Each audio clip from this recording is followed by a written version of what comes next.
Well, hey, for the both of you, congratulations for this graphic novel of Dracula. Um, Lynn was telling me just previously that she just got her physical copy, so she wants to thank you personally first, Robert. Yeah, Robert, I can't believe after all this time I have it in my hands. It completely exceeded my expectations. It's beautiful. Oh, I'm glad. No, I was really happy when we had to go to. They've been at the office for a few days, but getting in and out of our office isn't as easy as it used to be. So I was kind of waiting, like, oh my gosh, I can't wait to see them. But I was able to grab them and get some to Lynn yesterday as well. So yeah, I just saw it for the first time in print yesterday. So it's really exciting after all this time. Oh my gosh. Wow. I like that the edges of the pages are silver. Yeah, it looks great. It I really know. looks great. Yeah.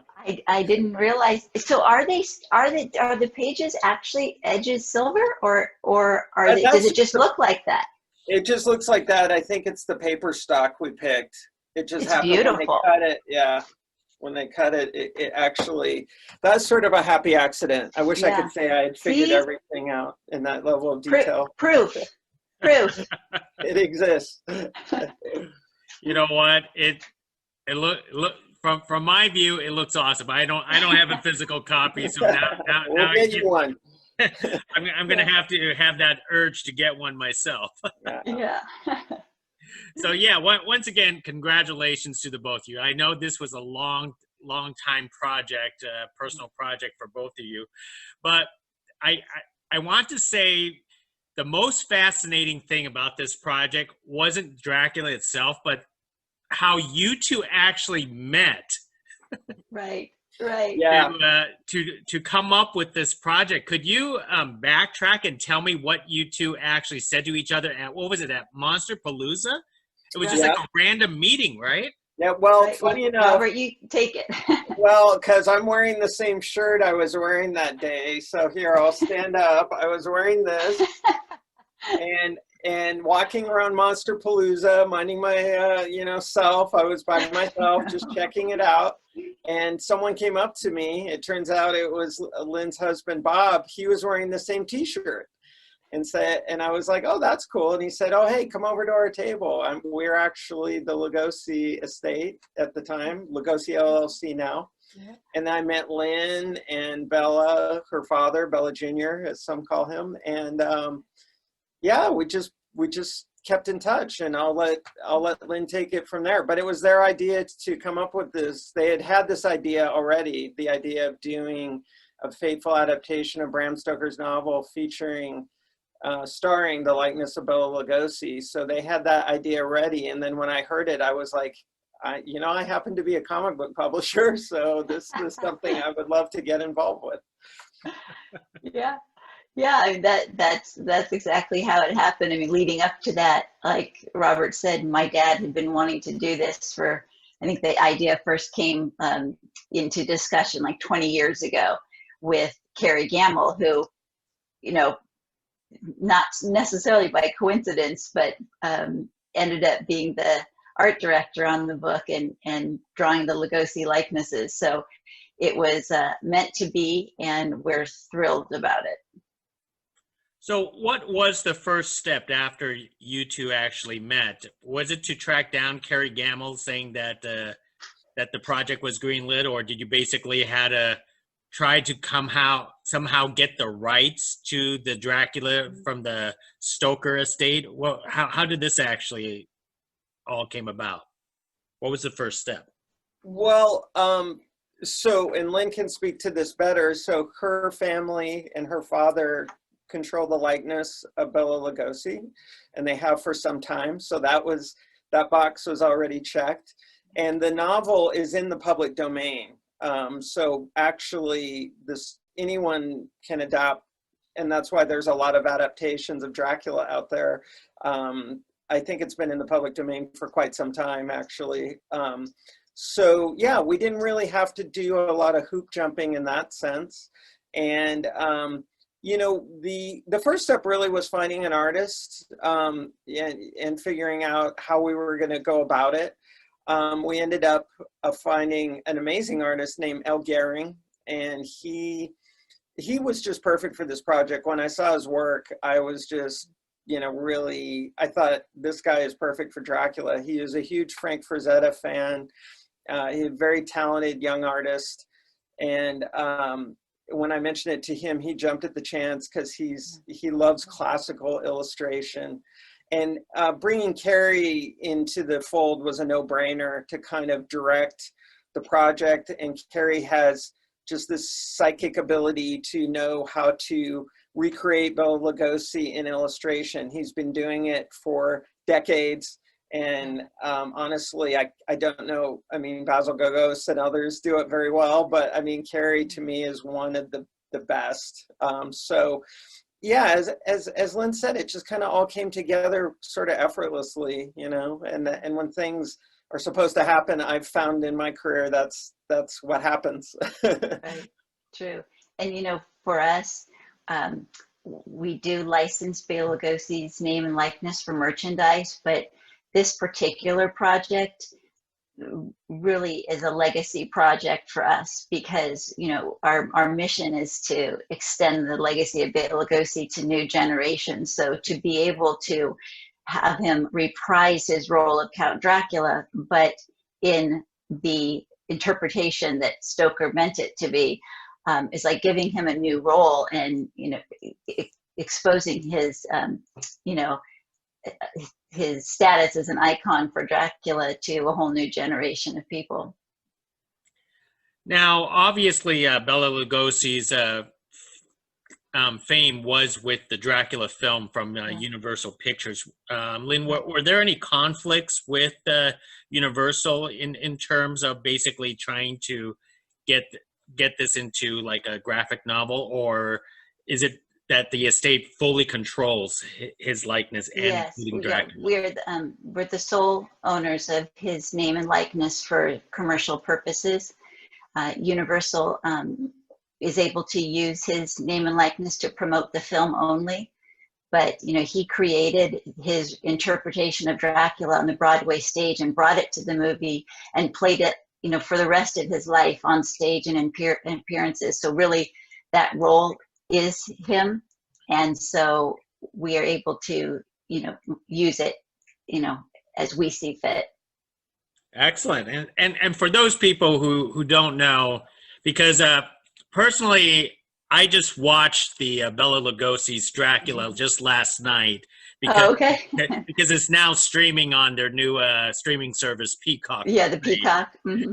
And then I also read the graphic novel, and I was going, they're not even the same, not even close. Right, right. That's why I say it's like, you know, for us, we're giving him a new role. I mean, it is Count Dracula, but the movie was based on the play, and the play was a very loose adaptation of Bram Stoker's book. So they really, you know, they have the similarities, but the character and the story are so different between the play, the 1931 film, and the actual Bram Stoker novel.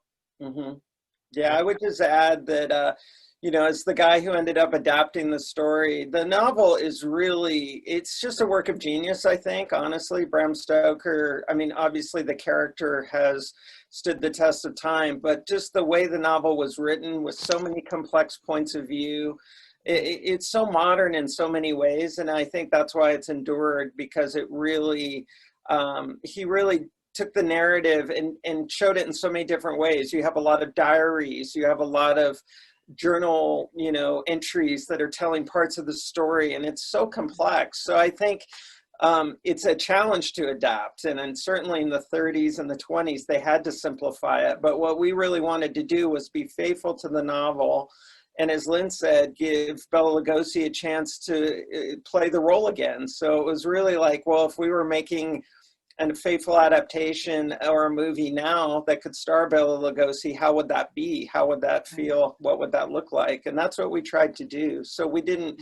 ignore the movies, but we also didn't feel we had to adhere to the movies at all. You know, we gave him a new costume, and we used the voice that really is the voice of the character in the novel and things like that.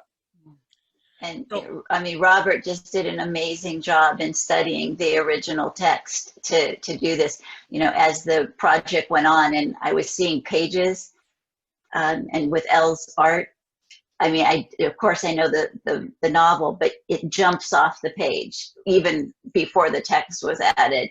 And then with the text, it's just, you know, it's like you're watching a movie, basically. I feel like. you know, it did feel like it was watching a movie, but Yeah. I mean, I feel bad myself is because I have a copy of Bram Stoker's Dracula for many years, and I have never cracked it open. So, so Don't feel bad. yeah. Yeah. So I appreciate the graphic novel version because I could actually read that overnight. But Yeah. were there how difficult was it to really adapt the novel? Because obviously this graphic novel is 200 pages, and I'm assuming the actual novel is a lot more and with a lot more detail. What, Mm. did did you guys have to leave out any important scenes? I feel like we didn't, you know, it's funny you say that because so many people have said that. I mean, Dracula, the novel is like Moby Dick, the novel. Like everyone knows the story of Moby Dick, but the novel is very long and very hard to read. Mhm. I think Dracula is very long. It's not hard to read, but it's very long. It's very complex. And in the middle of the story, it really becomes about the characters that are battling Dracula. And Dracula kind of dips out of the novel in a sense, in the middle, you know, and then is very present in the third act, so to speak. So what I tried to do was really honor all the major plot points and not really deviate from those. And I feel like I accomplished that for the most part. That was always my thing. I would go back to the novel and say, okay, am I skipping over anything?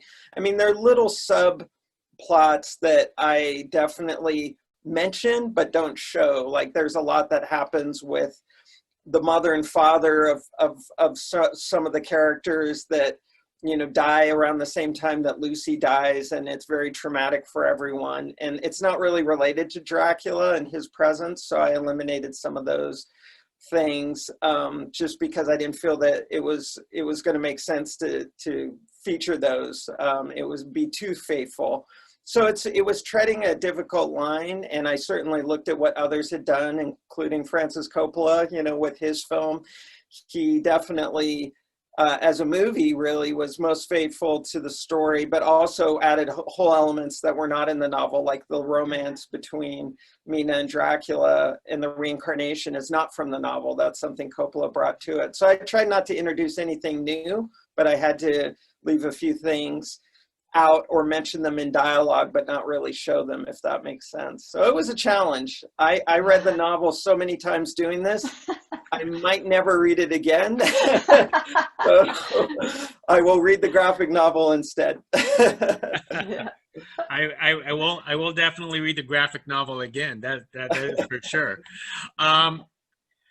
Either of you could answer this: is how closely did was the estate? How much hands-on approach did the estate have with the graphic novel, or did you just basically gave Legendary Comics free reign just with the likeness of Lugosi? Well, you know, we were really fortunate that I think we've been on the same page from the beginning, and Legendary Comics graciously allowed us to have approval rights over the likeness of Bela Lugosi. And Robert did that, you know, whoops, I'm so sorry. My phone's ringing. He did that, at page by page. And I think that it really gave us a good sense of satisfaction from the beginning, so that, then he could, when Carrie came on board with the likenesses, it just, that trust that we had developed in the story was, gave us a lot of peace. And as we got to see the pages come through, we just were blown away. And so I really thank Robert and the rest of the team for keeping us in the loop. Yeah, it was a great partnership. And from my perspective, I wanted the involvement of Lynne and her father, Bela Lugosi Jr., because You know, look, I would have loved to have met Bela Lugosi. Any fan of these movies would have, and I always kind of was thinking like I would want him to feel respected and happy. And so with this project, so having Lynn and her dad signing off at every step for me was kind of a proxy for Bela Lugosi, you know, and I wanted that. I wanted something that would really pay tribute to him and his work. So I wanted that security blanket of knowing if they're happy, then probably Bella would be happy, and then I was happy. So that was kind of the way we approached it, and it worked. It took a while because it's a big mammoth project, but we hung in there and took 4.5 years to finish the art, which is one of the longest projects I've ever worked on, but it was worth it every step of the way. Yeah. Absolutely. When did it came to the decision to keep it as black and white? Because that was much more of the traditional, you know, the 1930s movie, but you didn't have to do it in black and white. You could have easily done it in color. But why did you guys decide to go with the black and white? You know, it's a great question, because for a moment I thought, well, to really modernize it, maybe, so to speak, should we depict, you know, Bella in color? You know, probably it goes to a little bit of my preferences. I think there's something dreamy and magical about black and white cinema that once you kind of shift it into color, it loses some of that, you know, the dream world or the fable, the fantastical elements. And I feel like those films continue to endure because they are black and white. Like, I'm not sure 100 years going, you know, we would still be looking, as you did last night, at Dracula and Frankenstein and these films if they were in color. I think they would have lost something, but because they're kind of frozen in that sort of dreamy realm of black and white, you're not quite sure what reality you're in. It really speaks to the Gothic storytelling. So I felt that was something we should adhere to with this particular story. That was just my personal view of it. I just couldn't see Bela Lugosi as Dracula in color. Maybe there's a version of it that would have worked, but I really felt it should be black and white. And we completely agree. And, you know, to Robert's point, from time to time, people will send us photographs of Bela Lugosi or film stills that were in black and white, but they've colorized them. And they're beautiful to look at, but there's something doesn't look right about it, you know? It just, it just doesn't have the same drama. Absolutely. And, you know, another point that, you know, we discussion early on was that Bela Lugosi never wore fangs in any of his roles as Dracula. And so, you know, that has always been something that my dad in particular has stayed away from in recreating his likeness, just because it wouldn't have been true to his portrayal. But in this situation, you know, that was part of the intrigue to make this role different for him, was that he had fangs, as Bram Stoker described. So that was another discussion, and I'm really glad that we went with the fangs, because I think it wouldn't have been the same without it. Then I guess the common question that everyone will always ask is, what makes Bela Lugosi the prime person as Dracula? You know, what are the features that basically look? I mean, when I saw it, I personally think it's just the look, his look in the shadows, his stare is just imposing and I don't know, dominating in his own way. But in your opinion, because obviously fans will always ask that question, right? Yeah. Well, I mean, I think even to this day, the magnetism that he had just as a human being, and that he brought to all of his roles, he just jumps off the screen. And so his look, the fact that he came from the area of the world where Bram Stoker's book was based, you know, all of that added to his ability to really walk in the shoes of Count Dracula. And I think it was just like a magical moment in time when he stepped on that stage. And he was an accomplished stage actor. And so when he created that role for the Broadway stage play, he was mesmerizing there. And and he brought that to the film. And I think it's just something audiences have just have been ingrained in our culture, that Bela Lugosi is Dracula. And all interpretations after his are at least an homage to that performance. Yeah. Yeah. And Robert, we know you're a big fan because you're wearing his T-shirt. The very magical T-shirt. Yeah, no, I would just add,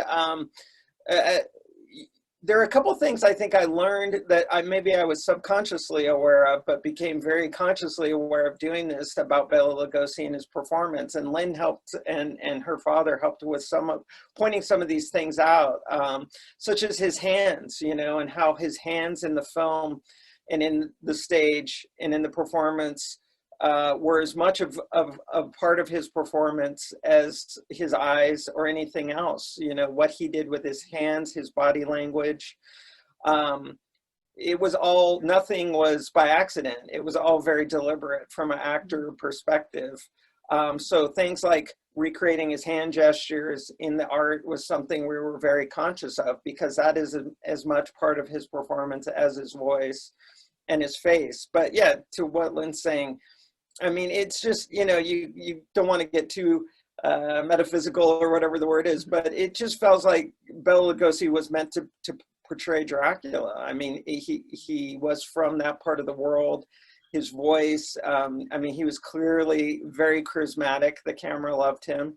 And he had that kind of Rudolph Valentino, and I think it's forgotten a little, maybe, you know, coming on 100 years later or so, that he was a romantic lead, you know, for audiences of that time. There was a romantic kind of allure to him and his performance that absolutely contributed to why he was so successful in the role. So it was just a perfect storm of factors, and right place, right time.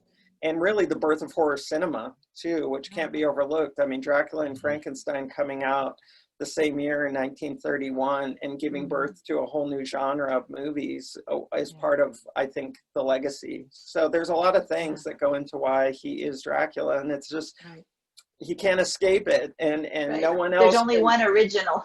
There's only one original, and no one, there's been some great performances since, you know, Christopher Lee and Gary Oldman and other people, but it just, Lugosi is Dracula.